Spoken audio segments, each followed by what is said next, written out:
Здравейте, майнкрафтери! Аз съм Дани Фата и днес ще направя урок как да си направите автоматична пистън врата. И да, да започваме. Просто ме гледайте и ще запомните. Копайте така на 3, 2 надолу и после е така 2 натам и 2 натам. И слагате глоустоун и така после слагате редстоуна, следва той.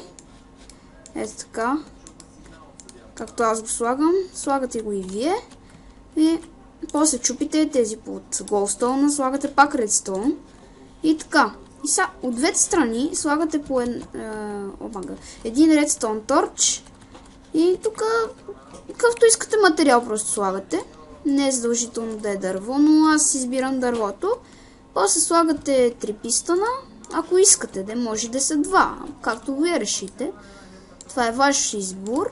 Ако искате да са ви така 3 пистона, слагате така дърво, дърво, за да се отвори втория пистон и слагате редстоун отгоре и се отваря третия пистон. Чакайте го направя ден. И така правите и от другата страна. Да, и сега тук слагате редстоун. И накрая запълвате тук с някакво блокче. Така. И накрая слагате някакви pressure плети, каквито вие искате. И горе-долу, ето това трябва да ви се получи. Тоест това трябва да ви се получи, ако гледате както аз го правя, и накрая ще ви се отвори това. Ще ви се направи и това и ще си влизате така в къщата. После си закриете редстоун системката и е готово всичко. Така.